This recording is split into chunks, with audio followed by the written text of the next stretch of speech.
Over کوٹ، تحریر غلام عباس۔ جنوری کی ایک شام ایک خوش پوش نوجوان ڈیوس روڈ سے گزر کر مال روڈ پر پہنچا اور چیرنگ کراس کا رخ کر کے خرامہ خرامہ پٹری پر چلنے لگا۔ یہ نوجوان اپنی تراش خراش سے خاصا فیشنیبل معلوم ہوتا تھا۔ لمبی لمبی قلمیں، چمکتے ہوئے بال، باریک باریک مونچھیں گویا سرمے کی سلائی سے بنائی گئی ہوں۔ بادامی رنگ کا گرم اوور کوٹ پہنے ہوئے جس کے کاج میں شربتی رنگ کے گلاب کا ادھ کھلا پھول اٹکا ہوا۔ سر پر سبز فلیٹ ہیٹ ایک خاص انداز سے ٹیڑھی رکھی ہوئی، سفید سلک کا گلو بند گلے کے گرد لپٹا ہوا، ایک ہاتھ کوٹ کی جیب میں، دوسرے میں بیت کی ایک چھوٹی سی چھڑی جسے کبھی کبھی وہ مزے میں گھمانے لگتا تھا۔ یہ ہفتے کی شام تھی، بھرپور جاڑے کا زمانہ۔ سرد اور تند ہوا کسی تیز دھات کی طرح جسم پر آ کر لگتی تھی، مگر اس نوجوان پر اس کا کچھ اثر معلوم نہیں ہوتا تھا۔ اور لوگ تو خود کو گرم کرنے کے لیے تیز تیز قدم اٹھا رہے تھے، مگر اسے اس کی ضرورت نہ تھی۔ جیسے اس کڑکڑاتے جاڑے میں اسے ٹہلنے میں بڑا مزہ آ رہا ہو۔ اس کی چال ڈھال سے ایسا بانک پن ٹپکتا تھا کہ تانگے والے دور ہی سے دیکھ کر سرپٹ گھوڑا دوڑاتے ہوئے اس کی طرف لپکتے، مگر وہ چھڑی کے اشارے سے انہیں منع کر دیتا۔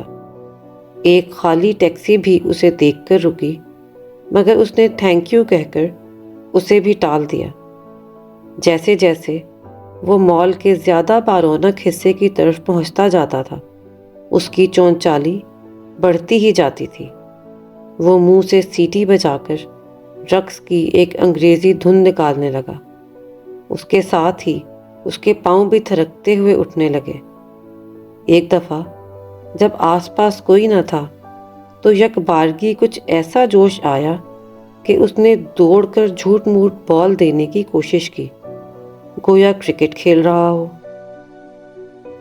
راستے میں وہ سڑک آئی جو لارنس گارڈن کی طرف جاتی تھی، مگر اس وقت شام کے دھندلکے اور سخت کہرے میں اس باغ پر کچھ ایسی اداسی برس رہی تھی کہ اس نے ادھر کا رخ نہ کیا اور سیدھا چیرنگ کراس کی طرف چلتا رہا۔ ملکہ کے بت کے قریب پہنچ کر اس کی حرکات و سکنات میں کسی قدر متانت پیدا ہو گئی۔ اس نے اپنا رومال نکالا جسے جیب میں رکھنے کے بجائے اس نے کوٹ کی بائیں آستین میں اڑس رکھا تھا، اور ہلکے ہلکے چہرے پر پھیرا تاکہ کچھ گرد جم گئی ہو تو اتر جائے۔ بت کے آس پاس لان کے ایک گوشے میں کچھ انگریز بچے بڑی سی گیند سے کھیل رہے تھے۔ وہ رک گیا اور بڑی دلچسپی سے ان کا کھیل دیکھنے لگا۔ بچے کچھ دیر تو اس کی نظروں سے بے پرواہ کھیل میں مصروف رہے، مگر جب وہ تکے ہی چلا گیا تو وہ رفتہ رفتہ شرمانے سے لگے، اور پھر گیند سنبھال ہنستے ہوئے ایک دوسرے کے پیچھے بھاگتے ہوئے وہ گھاس کے اس ٹکڑے سے چلے ہی گئے۔ نوجوان کی نظر سیمنٹ کی ایک خالی بینچ پر پڑی اور وہ اس پر آ کر بیٹھ گیا۔ اس وقت شام کے اندھیرے کے ساتھ ساتھ سردی اور بھی بڑھتی جا رہی تھی۔ اس کی یہ شدت ناخوشگوار نہ تھی، بلکہ لذت پرستی کی ترغیب دیتی تھی۔ شہر کے عیش پسند طبقے کا تو کہنا ہی کیا، وہ تو اس بہانے کچھ زیادہ ہی کھل کھیلتا ہے۔ تنہائی بسر کرنے والے بھی اس سے ورغلائے جاتے ہیں، اور وہ اپنے اپنے کونوں خدروں سے نکل محفلوں اور مجمعوں میں جانے کی سوچنے لگتے ہیں۔ حصول لذت کی جستجو لوگوں کو مال پر کھینچ لائی تھی، اور وہ حسب توفیق ریستورانوں، کافی ہاؤسوں، رقص گاہوں، سینماؤں اور تفریح کے دوسرے مقاموں پر محظوظ ہو رہے تھے۔ مال روڈ پر موٹروں، ٹانگوں اور بائسکلوں کا تانتا بندھا ہوا تو تھا ہی، پٹری پر چلنے والوں کی بھی کثرت تھی۔ علاوہ ازیں سڑک کی دو رویا دکانوں میں خرید و فروخت کا بازار گرم تھا۔ جن کم نصیبوں کو نہ تفریح طب کی استطاعت تھی نہ فروخت کی، وہ دور ہی سے کھڑے کھڑے ان تفریح گاہوں اور دکانوں کی رنگا رنگ روشنیوں سے جی بہلاتے رہے۔ نوجوان سیمنٹ کے بینچ پر بیٹھا اپنے سامنے سے گزرتے ہوئے زن و مرد کو غور سے دیکھ رہا تھا۔ اس کی نظر ان کے چہروں سے کہیں زیادہ ان کے لباس پر پڑتی تھی۔ ان میں ہر وضع اور ہر قماش کے لوگ تھے، بڑے بڑے تاجر، سرکاری افسر، لیڈر، فنکار، کالجوں کے طلباء، نرسیں، اخباروں کے نمائندے، دفتروں کے بابو۔ زیادہ تر لوگ اوور کوٹ پہنے ہوئے تھے، ہر قسم کے اوور کوٹ، کراکلی کے بیش قیمت اوور کوٹ سے لے کر خاکی پٹی کے پرانے فوجی اوور کوٹ تک، جسے نیلام میں خریدا گیا تھا۔ نوجوان کا اپنا کوٹ تھا تو خاصا پرانا، مگر اس کا کپڑا خوب بڑھیا تھا، پھر وہ سلا ہوا بھی کسی ماہر درزی کا تھا۔ اس کو دیکھنے سے معلوم ہوتا تھا کہ اس کی بہت دیکھ بھال کی جاتی ہے۔ کالر خوب جما ہوا تھا، باہوں کی کریز بڑی نمایاں، سلوٹ کہیں نام کو نہیں، بٹن سینگ کے بڑے بڑے چمکتے ہوئے۔ نوجوان اس میں بہت مگن معلوم ہوتا تھا۔ ایک لڑکا پان، بیڑی، سگریٹ کا صندوقچہ گلے میں ڈالے سامنے سے گزرا۔ نوجوان نے اسے آواز دی، پان والا؟ وہ حاضر ہوا، جی جناب۔ 10 کا چینج ہے؟ ہے تو نہیں، لا دوں گا، کیا لیں گے آپ؟ نوٹ لے کر بھاگ گیا تو؟ اوہ جی واہ، کوئی چور اچکا ہوں جو بھاگ جاؤں گا؟ اعتبار نہ ہو تو میرے ساتھ چلیے۔ لیں گے کیا آپ؟ نہیں نہیں، ہم خود چینج لائے گا۔ لو یہ 51 نکل آئی، ایک سگریٹ دے دو اور چلے جاؤ۔ لڑکے کے جانے کے بعد مزے مزے سے سگریٹ کا کش لگانے لگا۔ وہ ویسے ہی بہت خوش نظر آتا تھا، سگریٹ کے دھوئیں نے اس پر سرور کی کیفیت طاری کر دی۔ ایک چھوٹی سی سفید رنگ کی بلی سردی میں ٹھٹری ہوئی بینچ کے نیچے اس کے قدموں کے پاس آ کر میاؤں میاؤں کرنے لگی۔ اس نے پچکارا تو اچھل کر بینچ پر آ چڑھی۔ اس نے پیار سے اس کی پیٹھ پر ہاتھ پھیرا اور کہا، پور لٹل سول۔ اس کے بعد وہ بینچ سے اٹھ کھڑا ہوا اور سڑک کو پار کر کے اس طرف چلا جدھر سینما کی رنگ برنگی روشنیاں جھلملا رہی تھیں۔ تماشا شروع ہو چکا تھا، برآمدے میں بھیڑ نہ تھی، صرف چند لوگ تھے جو آنے والی فلموں کی تصویروں کا جائزہ لے رہے تھے۔ یہ تصویریں چھوٹے بڑے کئی بورڈوں پر چسپاں تھیں، ان میں کہانی کے چیدہ چیدہ مناظر دکھائے گئے تھے۔ 3 نوجوان اینگلو انڈین لڑکیاں ان تصویروں کو ذوق اور شوق سے دیکھ رہی تھیں، ایک خاص شان استغنا کے ساتھ، مگر صنف نازک کا پورا پورا احترام ملحوظ رکھتے ہوئے۔ وہ بھی ان کے ساتھ ساتھ مگر مناسب فاصلے سے ان تصویروں کو دیکھتا رہا۔ لڑکیاں آپس میں ہنسی مذاق کی باتیں بھی کرتی جاتی تھیں اور فلم پر رائے زنی بھی۔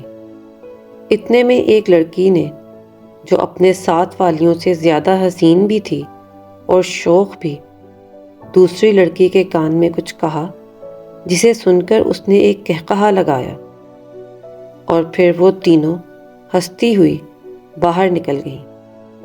نوجوان نے اس کا کچھ اثر قبول نہ کیا اور تھوڑی دیر کے بعد وہ خود بھی سینما کی عمارت سے باہر نکل آیا۔ اب 7 بج چکے تھے اور وہ مال کی پٹری پر پھر پہلے کی طرح مٹر گشت کرتا ہوا چلا جا رہا تھا۔ ایک ریستوران میں آرکیسٹرا بج رہا تھا۔ اندر سے کہیں زیادہ باہر لوگوں کا ہجوم تھا۔ ان میں زیادہ تر موٹروں کے ڈرائیور، کوچوان، پھل بیچنے والے جو اپنا مال بیچ کر خالی ٹوکرے لیے کھڑے تھے، کچھ راہگیر جو چلتے چلتے ٹھہر گئے تھے، کچھ مزدوری پیشہ لوگ اور کچھ گداگر۔ یہ اندر والوں سے کہیں زیادہ گانے کے رسیا معلوم ہوتے تھے، کیونکہ وہ غلغپاڑا نہیں مچا رہے تھے بلکہ خاموشی سے نغمہ سن رہے تھے، حالانکہ دھن اور ساز اجنبی تھے۔ نوجوان پل بھر کے لیے رکا اور پھر آگے بڑھ گیا۔ تھوڑی دور چل کر اسے انگریزی موسیقی کی ایک بہت بڑی دکان نظر آئی اور وہ بلا تکلف اندر چلا گیا۔ ہر طرف شیشے کی الماریوں میں طرح طرح کے انگریزی ساز رکھے ہوئے تھے۔ ایک لمبی میز پر مغربی موسیقی کی 2 ورقی کتابیں چنی ہوئی تھیں۔ یہ نئے چلنتر گانے تھے، سرورق خوبصورت، رنگدار، مگر دھنیں گھٹیا۔ ایک چھچلتی ہوئی نظر ان پر ڈالی، پھر وہاں سے ہٹ آیا اور سازوں کی طرف متوجہ ہو گیا۔ ایک ہسپانوی گٹار پر جو ایک کھونٹی سے ٹنکی ہوئی تھی ناقدانہ نظر ڈالی اور اس کے ساتھ قیمت کا جو ٹکٹ لٹک رہا تھا اسے پڑھا۔ اس سے ذرا ہٹ کر ایک بڑا جرمن پیانو رکھا تھا۔ اس کا کور اٹھا کر انگلیوں سے بعض پردوں کو ٹٹولا اور پھر کور بند کر دیا۔ پیانو کی آواز سن کر دکان کا ایک کارندہ اس کی طرف بڑھا۔ گڈ ایوننگ سر، کوئی خدمت؟ نہیں شکریہ، ہاں گراموفون ریکارڈوں کی فہرست دے دو اس مہینے کی۔ فہرست لے کر اوور کوٹ کی جیب میں ڈالی، دکان سے باہر نکل آیا اور پھر چلنا شروع کر دیا۔ راستے میں ایک چھوٹا سا بک سٹال آیا۔ نوجوان یہاں بھی رکا۔ کئی تازہ رسالوں کے ورق الٹے۔ رسالہ جہاں سے اٹھاتا بڑی احتیاط سے وہیں رکھ دیتا اور آگے بڑھا تو قالینوں کی ایک دکان نے اس کی توجہ کو جذب کیا۔ مالک دکان نے جو ایک لمبا سا چوغا پہنے اور سر پر کلاه رکھے تھے، گرم جوشی سے اس کی آؤ بھگت کی۔ ذرا یہ ایرانی قالین دیکھنا چاہتا ہوں، اتاریے نہیں، یہیں دیکھ لوں گا، کیا قیمت ہے اس کی؟ جواب ملا 1432 روپے۔ نوجوان نے اپنی بھووں کو سکیڑا، جس کا مطلب تھا اوہو اتنی؟ دکاندار نے کہا آپ پسند کر لیجئے، ہم جتنی بھی رعایت کر سکتے ہیں کر دیں گے۔ نوجوان نے جواب دیا شکریہ، لیکن اس وقت تو میں صرف ایک نظر دیکھنے آیا ہوں۔ دکاندار گویا ہوا شوق سے دیکھیے، آپ ہی کی دکان ہے۔ 2-3 منٹ کے بعد اس دکان سے بھی نکل آیا۔ اس کے اوور کوٹ کے کاج میں شربتی رنگ کے گلاب کا جو ادکھلا پھول اٹکا ہوا تھا، وہ اس وقت کاج سے کچھ زیادہ باہر نکل آیا تھا۔ جب وہ اس کو ٹھیک کر رہا تھا تو اس کے ہونٹوں پر ایک خفیف اور پراسرار مسکراہٹ نمودار ہوئی اور اس نے پھر اپنی مٹر گشت شروع کر دی۔ اب وہ ہائی کورٹ کی عمارتوں کے سامنے سے گزر رہا تھا۔ اتنا کچھ چل لینے کے بعد بھی اس کی فطری چونچالی میں کوئی فرق نہیں آیا۔ نہ تکان محسوس ہوئی تھی، نہ اکتاہٹ۔ یہاں پٹری پر چلنے والوں کی ٹولیاں کچھ چھٹ سی گئی تھیں اور ان میں کافی فاصلہ رہنے لگا تھا۔ اس نے اپنی بیت کی چھڑی کو ایک انگلی پر گھمانے کی کوشش کی، مگر کامیابی نہ ہوئی اور چھڑی زمین پر گر پڑی۔ اوہ سوری کہہ کر زمین پر جھکا اور چھڑی کو اٹھا لیا۔ اسی اثنا میں ایک نوجوان جوڑا جو اس کے پیچھے پیچھے چلا آ رہا تھا اس کے پاس سے گزر کر آگے نکل آیا۔ لڑکا دراز قامت تھا اور سیاہ کارڈرائی کی پتلون اور زپ والی چمڑے کی جیکٹ پہنے تھا۔ لڑکی سفید ساٹن کی گھیر دار شلوار اور سبز رنگ کا کوٹ۔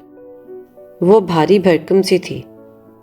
اس کے بالوں میں ایک لمبا سا سیاہ چٹلا گندھا ہوا تھا جو اس کی کمر سے بھی نیچا تھا۔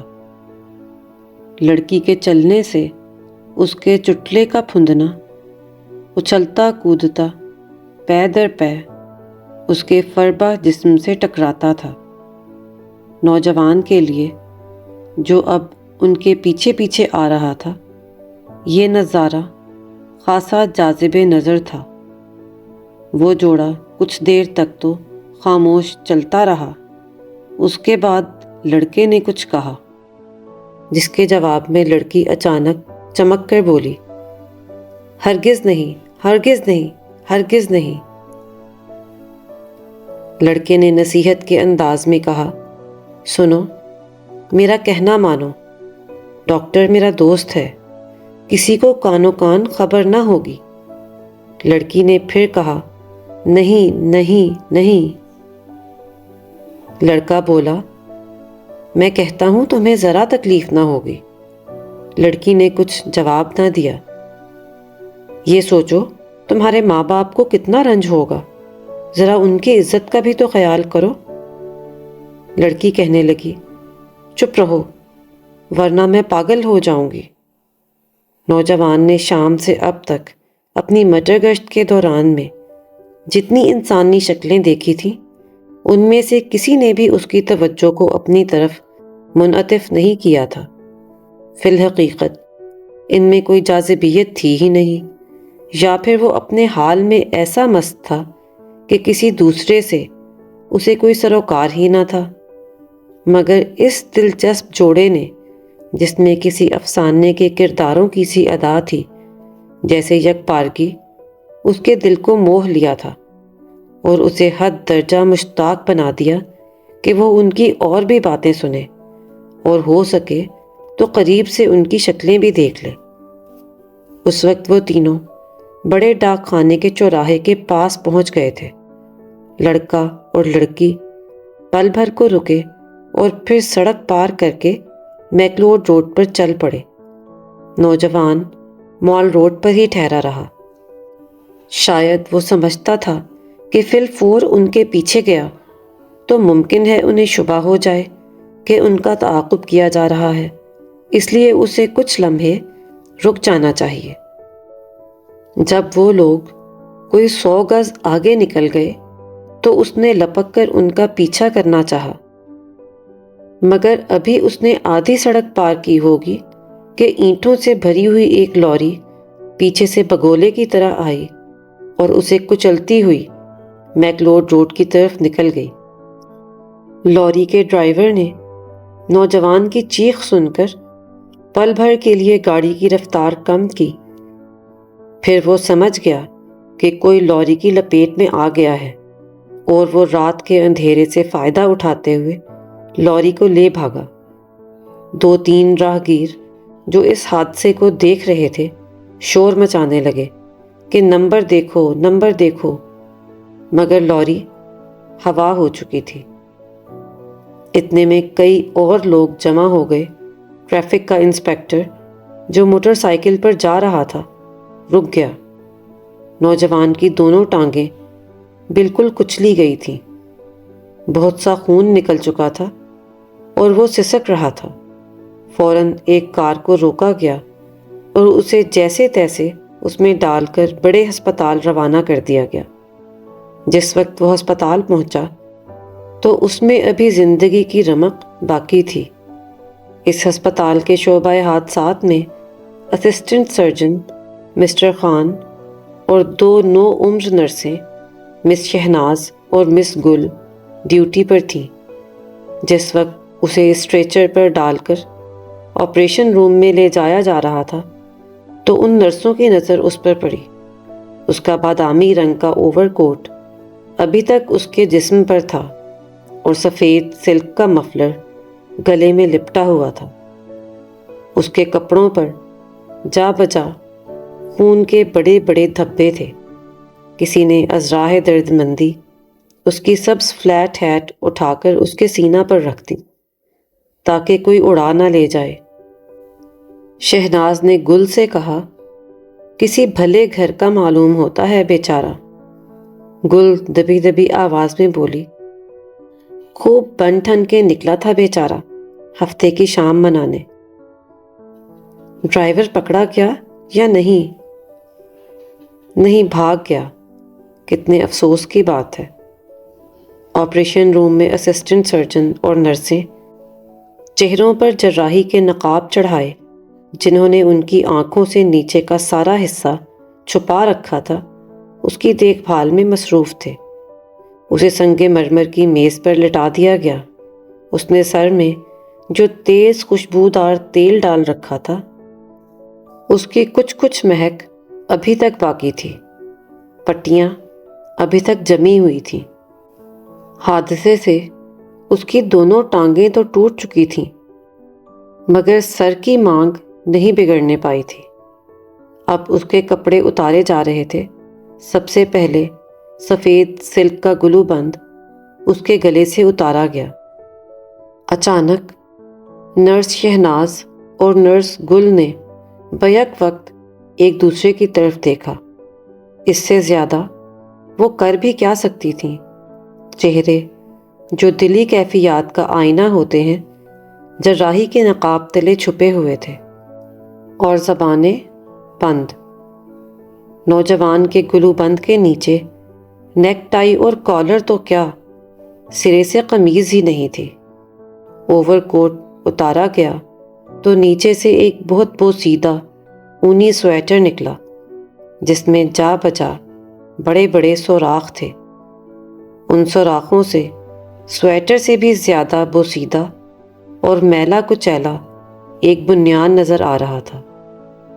نوجوان سلک کے گلو بند کو کچھ اس ڈھب سے گلے سے لپیٹے رکھتا تھا کہ اس کا سارا سینہ چھپا رہتا تھا۔ اس کے جسم پر میل کی تہیں بھی خوب چڑھی ہوئی تھیں۔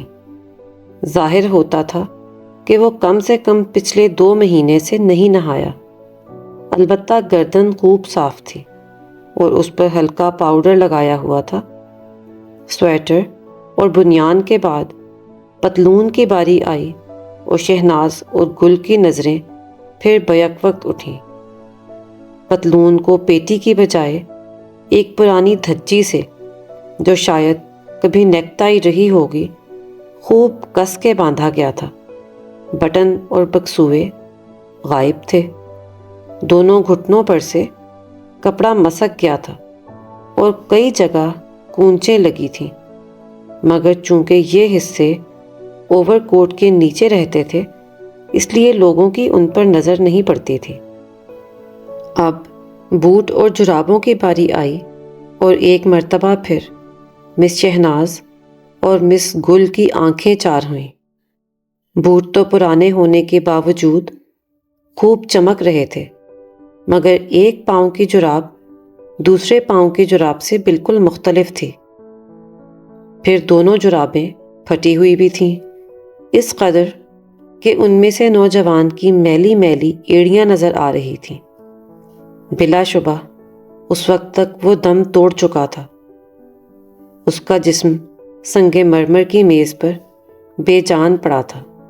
اس کا چہرہ جو پہلے چھت کی سمت تھا اب دیوار کی طرف مڑ گیا تھا۔